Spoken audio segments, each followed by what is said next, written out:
Hello everyone. आज फिर से हम एक बात करेंगे एक और फेमस प्रिंसिपल के बारे में, एक और फेमस कोटेशन के बारे में। उससे पहले welcome to our YouTube channel invest for wealth. अगर आपने सब्सक्राइब नहीं करा, please subscribe this channel, please like this channel. और इस वीडियो का जो टारगेट है वो एटलीस्ट 10,000 लाइक्स है, एटलीस्ट 10,000 लाइक्स। अब हम इसमें एक और कोटेशन को समझेंगे। इन कोटेशंस को समझने का क्या पर्पस है? कोटेशंस को समझने का ये पर्पस है कि आपको किसी भी अननेसेसरी फंडामेंटल कोर्सेज की नीड नहीं है इफ यू आर इन्वेस्टर। अब इन्वेस्टर किस टाइप का, जो मेरा पर्सनली जो टारगेट है उन 10 लाख 20 लाख 50 लाख फैमिलीज को टारगेट करना, जो खुद से रिसर्च करती हैं बट खुद से स्टॉक्स बाय करती हैं बट किसी के कहने से सेल कर देते हैं, और वो अननेसेसरी सिर्फ बाइंग सेलिंग में ब्रोकरेज और कमीशन का जो एक्सपेंस बियर करते हैं, उसके अलावा वो रिटर्न नहीं जनरेट करते। Remember my words, if you want to generate return over the long period, you have to hold the stocks for long period.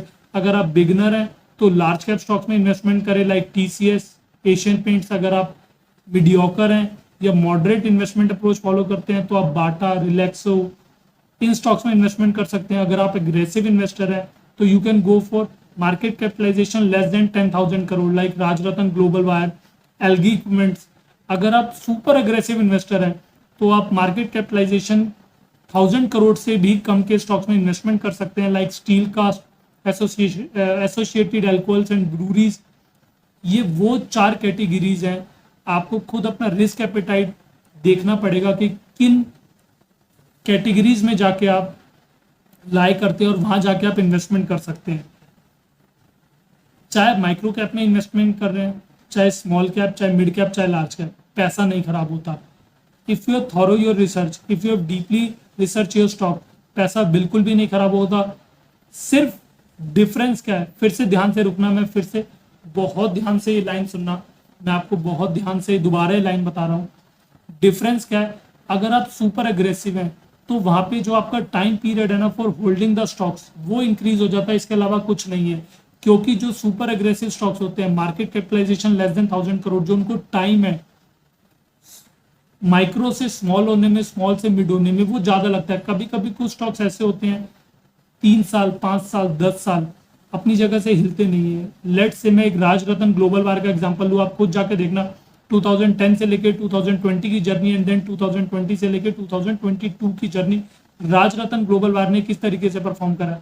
अगर आप लाव पाला की जर्नी देखेंगे 2006 से लेकर 2011 की जर्नी, देन 2011 से लेकर 2016 की जर्नी, तो आपको ये पता चलेगा कि लाव पाला जो क्रॉकरी बिजनेस में है, बट लास्ट 3 to 5 ईयर से क्रॉकरी बिजनेस में काफी डाउनफॉल आया है।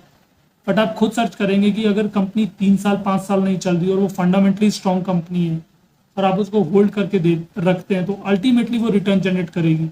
अगर उसकी मैनेजमेंट अच्छी है, कोई कॉर्पोरेट गवर्नेंस कोई इशू नहीं है, कोई कल्चर इशू नहीं है, उसके MD CEO सब कुछ एज इट इज है, उसका कैश फ्लो इंक्रीज हो रहा है, EPS इंक्रीज हो रही है, सेल्स इंक्रीज हो रहा है, बट प्राइस नहीं इंक्रीज हो रहा किसी रीजंस की वजह से, तो आपको वो स्टॉक होल्ड करना चाहिए और ओवर द लॉन्ग टर्म, और वो आपको जरूर रिटर्न जनरेट करके देता है। अब हम एक और बात करते हैं पीटर लिंच सर के प्रिंसिपल की। बहुत इंपॉर्टेंट है, बहुत ज्यादा इंपॉर्टेंट है, बहुत ध्यान से सुनना। You get recessions, you have stock market declines, you got recessions, you have stock market declines. If you don't understand that's going to happen, then you are not ready, you won't do well in the markets. मैं आपको फिर से repeat करता हूँ, ये जो principal है, या इसको आप कोटेशन भी बोल सकते हैं, ये है मिस्टर पीटर लिंच सर की। किसके?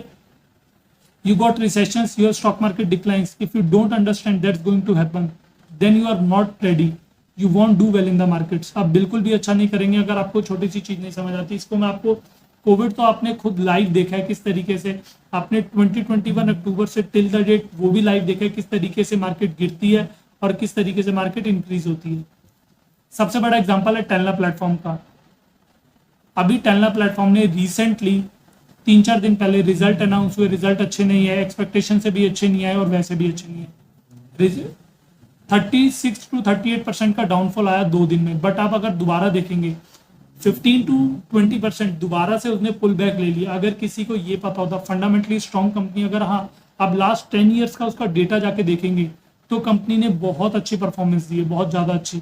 अगर आप अल्टीमेटली किसी एक, मैं आपको छोटा सा पैरामीटर बताता हूँ, किसी भी स्टॉक को जज करने के लिए अगर आप उसका ऑपरेटिंग प्रॉफिट मार्जिन देखते हैं और उसको अपने पीयर से कंपैरिजन करते हैं और उस ऑपरेटिंग प्रॉफिट मार्जिन में लास्ट 12 क्वार्टर्स में कंसिस्टेंसी मेंटेन है और अपने पीयर से रिलेटेड थोड़ा सा ज्यादा या ऑन एन एवरेज उनके जितना है operating profit margin quarter on quarter basis, तो ये एक बहुत बेसिक पैरामीटर है कि हाँ, आप उस कंपनी की एनुअल रिपोर्ट को आगे देख सकते हैं या उस एनुअल रिपोर्ट को उठा सकते हैं आगे पढ़ने के लिए।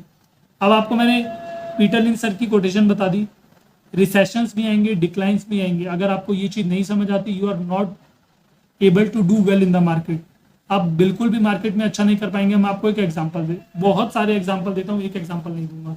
अब क्या एग्जांपल है? पहला एग्जांपल है Bajaj finance, lemon brother crisis 2008, जनवरी की बात है, स्टॉक प्राइस था 47 रुपीज। लेमन ब्रदर क्राइसिस हुए, मार्केट गिरते गिरते गिरते गिरते 2009 मार्च तक काफी नीचे आ गई। अब मुझे नहीं पता 60-70% आप जाके खुद मार्केट देख लेना कि क्या मार्केट में गिरावट आई थी। ऑल्दो मैं आपको बता दूंगा 2009 मार्च तक 47 रुपीज वाला बजाज फाइनेंस 5 रुपए रह गया। इट मीन्स आपकी इन्वेस्टमेंट 900% से वाइप आउट हो गई। जो ये एग्जांपल बोला जाता है ना 2010 में बजाज फाइनेंस ने 2010 टू 2020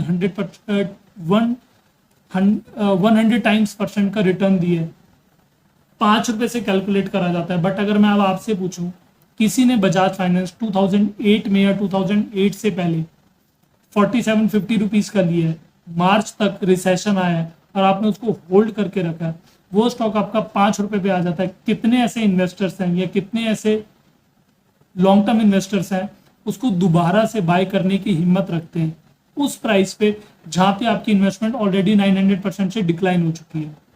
तो ये एक सबसे बड़ा रीजन है 2010 से लेकर 2020 तक का कि बजाज फाइनेंस ने इतना अच्छा रिटर्न दिया।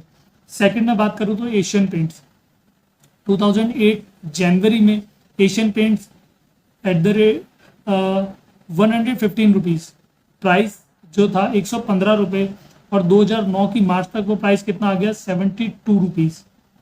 इट मीन्स, अब यहाँ पे मैंने परसेंटेज वाइज तो कैलकुलेशन नहीं करी, you can calculate your percentage की यहाँ कितना परसेंट डाउन आ गया, but 30 to 40%। HCL technology 71 rupees वाला शेयर 24 रुपीज पे ट्रेड कर रहा था 2009 मार्च में, पर्टिकुलर डेट नहीं है, ये पर्टिकुलर मार्च मंथ का प्राइस है। यहाँ पे भी TCS 218 रुपए वाला शेयर 122 रुपए पे ट्रेड कर रहा था इन मार्च 2009। अगर हम इन्फोसिस की बात करें 182 रुपीज वाला 160 रुपीज पे ट्रेड कर रहा था आफ्टर 1.3 ईयर्स। सेंचुरी प्लाईवुड जो टोटली प्लाईबोर्ड में होल्ड करती है मोनोपोली, 68 रुपीज वाला शेयर 24 रुपीज पे आ गया था। HDFC बैंक, रिनॉल्ट जो हर लार्ज कैप मिड कैप के म्यूचुअल फंड हाउस में ऑल्दो ये है 156 रुपए, 156 रुपीज का प्राइस कितना आ गया था 83 रुपीज। टाइटन 69 रुपीज से 36 रुपीज आ गया था। अदानी एंटरप्राइजेस 58 रुपीज से 14 रुपीज आ गया था। ये वो कंपनी है जो आज भी एग्जिस्टेंस में, ये वो कंपनी है जो पिछले 5 साल से जिन्होंने बहुत अच्छा परफॉर्मेंस दिए, ये वो कंपनी है जिन्होंने लास्ट 10 साल में कुछ ऐसी कंपनियों ने आपको मल्टी बैगर मल्टीफोल्ड रिटर्न दिया, 30 टाइम्स 40 टाइम्स। बजाज फाइनेंस वो कंपनी है जिसने 100 टाइम्स आपको रिटर्न निकाल के दी है ओवर द लास्ट 10 ईयर्स। अब यहाँ पे क्या कॉन्सेप्ट है, रिसेशन आया, कोई 40% डाउन हुआ, कोई 50% डाउन हुआ, कोई 90% डाउन हुआ, कोई 30% डाउन हुआ। अब टीचिंग्स क्या है, रिसेशन आने के बावजूद मैं ये नहीं कहता कि आपने मार्च में बिल्कुल लोअर लेवल पे बाय कर लिए होते, बाय लो सेल हाई, बाय लो सेल हाई कॉन्सेप्ट फॉलो नहीं है, ठीक है। मार्च तक एक डेढ़ साल आपने कुछ भी नहीं करा, या आपकी जो कैपिटल थी वो ऑलमोस्ट 60-70% वाइप आउट होगी, कोई प्रॉब्लम नहीं। मार्च के बाद आपने अप्रैल, मई, जून, जुलाई, अगस्त, सितंबर, आपने 6 महीने का टाइम लिया, आपने दोबारा से उन कंपनीज को उठाया जो आपको लगता है फंडामेंटली साउंड थी, फंडामेंटली स्ट्रॉन्ग थी, क्वालिटी कंपनीज थी। आपने देखा कि मैनेजमेंट में कोई प्रॉब्लम नहीं है और आपने सितंबर अक्टूबर में जाके दोबारा से 2009 अक्टूबर सितंबर में जाके अपनी बाइंग बनाई। और आप अगर दोबारा से खुद से कैलकुलेशन करेंगे तो आपको पता चलेगा लास्ट 10 ईयर्स में हर एक वो कंपनी ने बहुत अच्छी परफॉर्मेंस दी है। आपने क्रैश के बाद मार्केट को 6 महीने दिए, अपने आप को 6 महीने दिए दोबारा से चीज़ों को रिसर्च करने के लिए, ये सोच के कि हाँ मैं लो पिक नहीं कर सकता, बट मुझे ये पता है कि मार्केट जब यहाँ से रिवाइव होगी ना, वो सारी फंडामेंटली क्वालिटीज कंपनी रिवाइव होंगी। हाँ, मैं अपनी रिसर्च को 5 महीने 6 महीने बाद देता हूँ, और या 6 महीने बाद उन स्टॉक्स को पिक करूंगा उनमें इन्वेस्टमेंट करने के लिए। हाँ, बट आप फिर भी कंपनीज को लेके श्योर थे तो वो एक बहुत बड़ी अपॉर्चुनिटी थी। 47 रुपीज वाला बजाज फाइनेंस आपको कितने रुपए पे मिल रहा था? सिर्फ 5 रुपए पे। एशियन पेंट्स 115 रुपए वाला 72 रुपीज पे मिल रहा था। इसी तरीके से 2020 का कोविड था, इसी तरीके से 2021 अक्टूबर से लेकर 2022 जून का ये क्रैश था, जो 12 से 14% का क्रैश आया था, सिर्फ और सिर्फ इन्फ्लेशन के रीजन की वजह से। सिर्फ और सिर्फ क्रूड ऑयल चल रहा था, सिर्फ और सिर्फ रशिया यूक्रेन की वॉर थी। वो टेम्परेरी सेंटिमेंट्स की वजह से आप जैसे मेरे जैसे रिटेल इन्वेस्टर को एक अपॉर्चुनिटी मिलती है कि अच्छे प्राइसेस पे, डिस्काउंट प्राइसेस पे अच्छी कंपनीज को चूज करा जाए। अब अच्छी कंपनीज जरूरी नहीं है आपको रिसर्च करनी पड़ेगी। आप अगर आप इंस्टाग्राम भी फॉलो करते हैं, अगर मैं आपको लाइव बताऊं, जैसे मैंने अभी आपको बताया था, आप सिर्फ जाएंगे इंस्टाग्राम पे, जब देखेंगे invest in India's futuristic stock, आप ये देख रहे होंगे, यहाँ पे भी ये आपको इमेज मिलेगी, मैंने भी स्क्रीनशॉट ले रखा है। तो आप इस इमेज में जाके कुछ स्टॉक्स को किसी अपने मेंटोर से जाके पूछ सकते हैं कि मुझे इन स्टॉक्स में इन्वेस्टमेंट करनी है कि नहीं करनी है। Just you have to hold for 5 years, nothing else. अगर मैं सेमीकंडक्टर स्टॉक्स की बात करूं, वेदांता, सेकंड स्टॉक की बात करूं टाटा एलेक्सी, फिर उसकी बात करूं एसपीईएल, ये वो 3-4 स्टॉक्स हैं जो सेमीकंडक्टर इंडस्ट्री से बिलोंग करते हैं। अगर मैं ईवी एंड बैटरी स्टॉक्स की बात करूं तो टीवीएस मोटर, अगर मैं Tata Motors, Mahindra and Mahindra, Amara Raja batteries and Exide industry, ये वो स्टॉक्स है जो ईवी एंड बैटरी से रिलेटेड है। इसी तरीके से मेटावर्स, वर्चुअल रियलिटी, इस तरीके से आर्टिफिशियल इंटेलिजेंस की बात करूं तो दोबारा से टाटा एलेक्सी आता है, हैप्पीएस्ट माइंड आता है, केल्ट्रॉन टेक होता है। ये वो स्टॉक्स की लिस्ट है। मैं आपको स्टॉक्स की लिस्ट नहीं बता रहा, मैं आपको जस्ट ये बता रहा हूँ, अगर आपको स्टॉक चूज करने हैं तो आप इंस्टाग्राम पे भी जाके स्टॉक चूज कर सकते हैं। आपको वो इमेजेस मिल जाएगी, आप उनका स्क्रीनशॉट ले सकते हैं, अपने मेंटर को दिखा सकते हैं। Just you have to track your list, just you have to track your watch list, and you have to hold for 5 years and nothing else. मैं आपको फिर से याद दिला रहा हूँ, अगर आपको 20 से 25% का रिटर्न चाहिए, you don't need any mentor, you don't need any fundamental course, you don't have to waste your 30,000, 40,000, 50,000, 60,000 on any fundamental course. You just need an Instagram image, you just need patience, you just need right mentor. और यहाँ पे मैं आपको right mentor अगर बताऊं तो क्या चीज, कौन होता है right mentor? वो है जो आपको ये बताता है कि मुझे है ना कमीशन नहीं चाहिए, स्टॉक्स अपने होल्ड करके रखो, ये आपको 200 से 250% का रिटर्न देगा, but you have the responsibility, you have to reward them, you have to reward him. आपको उसको खुद से रिवॉर्ड करना पड़ेगा जब वो आपका जो रिटर्न है 200 से 250% विद इन 5 years जनरेट करके देता है। अगर मैं रिसर्च एंड रैंकिंग की बात करूं, वो भी इसी तरीके से काम करती है। विद इन 5 years वो आपको 300 से 400% के रिटर्न की कमिटमेंट देती है, बट इन एडवांस वो आपसे इतनी फीस ले लेगी, अगर वो 300-400%, 300-400% का रिटर्न जनरेट भी हो गया, तब भी वो at the end of the 5 years वो 150 से 200% का रिटर्न ही दिखाई देगा। तो अगर आपको 150 से 200% का रिटर्न जनरेट करना है तो you don't need any fundamental course, you don't need any course, you don't need any website, you just have to follow your basic knowledge, you have to just follow your basic knowledge to gain 200 to 250% over the long term। जितना ज़्यादा समय उतना ज़्यादा पैसा। बस आपको अपनी watch list track करनी है, आपको उन कंपनीज को ट्रैक करना है। कंपनी 20 से 25 ज़्यादा मत रखना, क्योंकि आप उनको ट्रैक नहीं कर पाओगे। अगर आप सुपर एग्रेसिव हैं और आपको मार्केट के बारे में अच्छे से पता है, you can go for 10 to 15 stocks, but किसी भी केस में अपने पोर्टफोलियो में 10 स्टॉक से कम बिल्कुल भी मत रखना।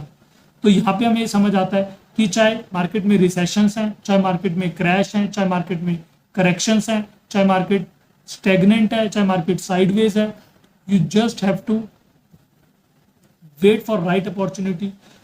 राइट अपॉर्चुनिटी पे एंटर करो। आपको लगता है कि हाँ मैं लो पे नहीं बाय कर पा रहा, वेट फॉर सम टाइम।